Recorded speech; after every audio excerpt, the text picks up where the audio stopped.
नमस्कार, आपका बहुत बहुत स्वागत है आपके अपने चैनल लर्न मैथ इजीली में। आज के वीडियो में हम एक और इम्पॉर्टेंट थ्योरम करने जा रहे हैं हमारे थर्ड सेक्शन यूएफडी की, जहां पर हम ये बात कर रहे हैं कि irreducible element of R is an irreducible element of R X. यानी कि हमारे पास में रिंग का कोई भी एलिमेंट अगर वो इररिड्यूसिबल हो जाता है तो वो पॉलिनोमियल रिंग आर एक्स के अंदर भी इररिड्यूसिबल होता है। और यहाँ पर हम कन्वर्स की बात नहीं कर रहे हैं, क्योंकि इसका जो कन्वर्स है वो ज़रूरी नहीं है कि ट्रू हो, और उस कंक्लूजन पर भी हम डायरेक्टली इस थ्योरम से नहीं जा सकते हैं, क्योंकि उस चीज़ तक पहुँचने के लिए हमें और कुछ छोटी छोटी चीज़ों को समझने की ज़रूरत है, जो कि हम आने वाले वीडियोज़ में डिस्कस करने वाले हैं। तो हमारे पास में ऐसा कब होगा कि इररिड्यूसिबल एलिमेंट ऑफ आर जो है वो irreducible element of polynomial ring R X हो जाए। कंडीशन ये है कि हमारे पास में आर जो है वो एक इंटीग्रल डोमेन विथ यूनिटी होना चाहिए। अगर ये वाली कंडीशन हमारे पास में ट्रू हो जाती है तो ऐसे केस में हम ये वाला जो हमने यहाँ पर हेडिंग लिखा है वो कंप्लीट हो जाएगी, यानी कि आर का हर एक इररिड्यूसिबल एलिमेंट जो है वो आर एक्स का इररिड्यूसिबल एलिमेंट बन जाएगा। तो चलिए शुरू करते हैं थ्योरम की स्टेटमेंट से। If R is an integral domain with unity, irreducible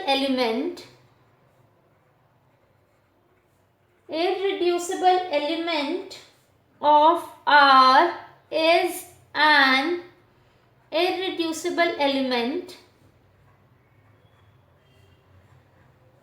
of R x, polynomial ring R x।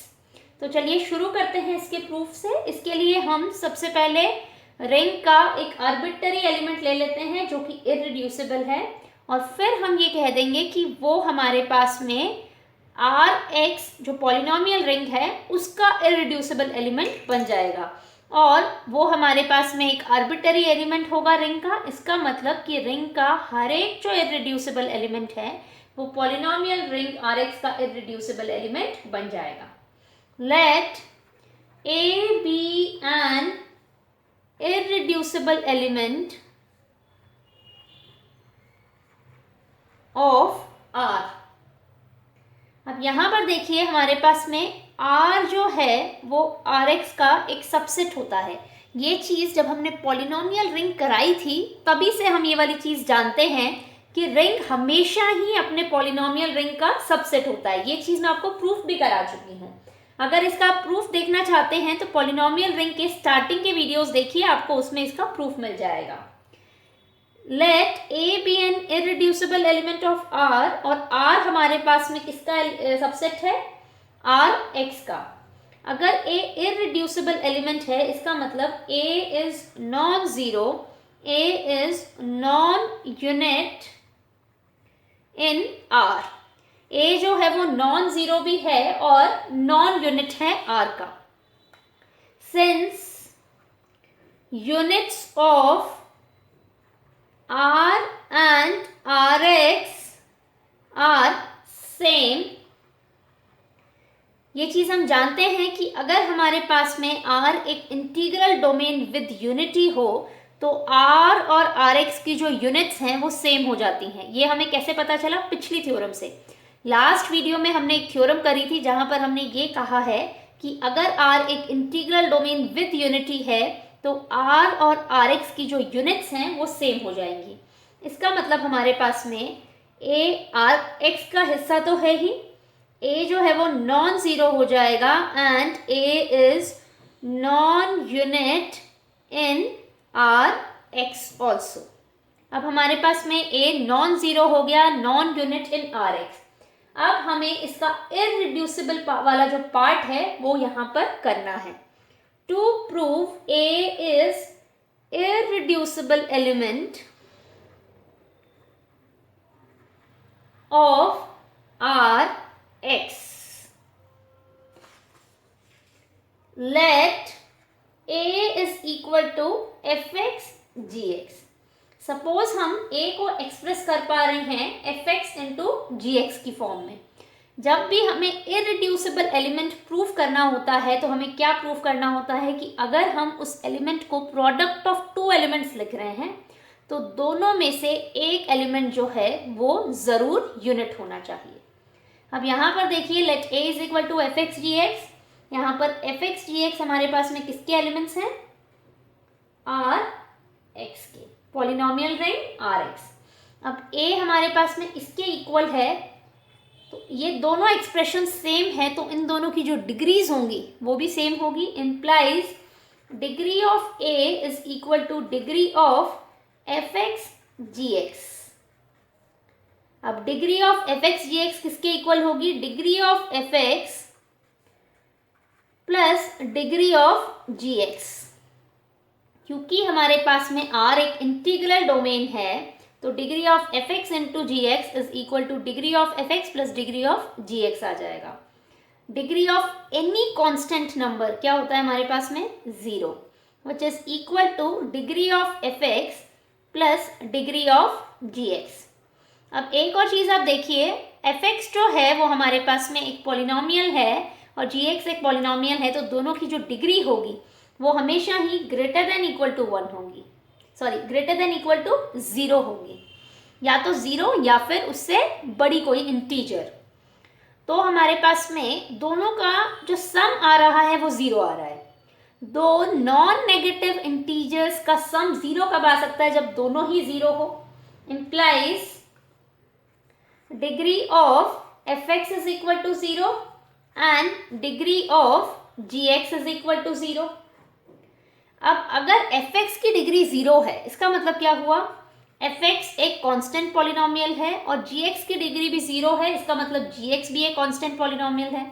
तो F X and G X are constant polynomials, यानी कि एफ एक्स किस तरह का हो गया? ए।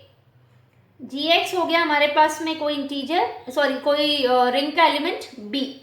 यहाँ पर हमारे पास में ए और बी किसके एलिमेंट्स हैं? रिंग आर के। तो हमने ए को किस तरह से लिखा है? एफ एक्स इंटू जी एक्स। तो एफ एक्स, सॉरी इसको बी ले लीजिए आप, यहाँ पर इसको आप ले लीजिए यहाँ पर सी। तो ये हो गया B C belongs to R. यहाँ पर देखिए ए को आप किस तरह से लिख रहे हो? एफ एक्स इंटू जी एक्स। एफ एक्स की जगह वैल्यू सब्सटीट्यूट कर दीजिए बी, जी एक्स की जगह कर दीजिए सी, जहां पर आपके बी और सी किसको बिलोंग कर रहे हैं? रिंग आर को। देखिए ए जो है वो रिंग का इररिड्यूसिबल एलिमेंट है। Since A is irreducible element of ring R, इसका मतलब क्या हुआ? अगर हम इसको प्रोडक्ट ऑफ टू एलिमेंट्स लिख रहे हैं इसका मतलब या तो B यूनिट है या फिर C यूनिट है। Implies B is unit in R और C is unit in R। या तो B R की यूनिट है या फिर C जो है वो रिंग का यूनिट है। और हमारे पास में रिंग के यूनिट्स और पॉलिनोमियल रिंग के यूनिट्स जो हैं वो सेम होते हैं। Now units of R and Rx are same, therefore B is unit in Rx और C is unit in Rx। या तो B जो है वो Rx की यूनिट है या फिर C जो है वो Rx की यूनिट है। Therefore A is an irreducible element of Rx। तो इस तरह से हमारे पास में A जो है वो Rx का एक irreducible element हो जाता है और A जो था वो हमने एक arbitrary irreducible element लिया था R का। Since A was arbitrary, इसका मतलब कि रिंग का हम कोई भी irreducible element ले लें वो हमेशा ही irreducible element होगा पॉलिनोमियल रिंग Rx का। Therefore every irreducible element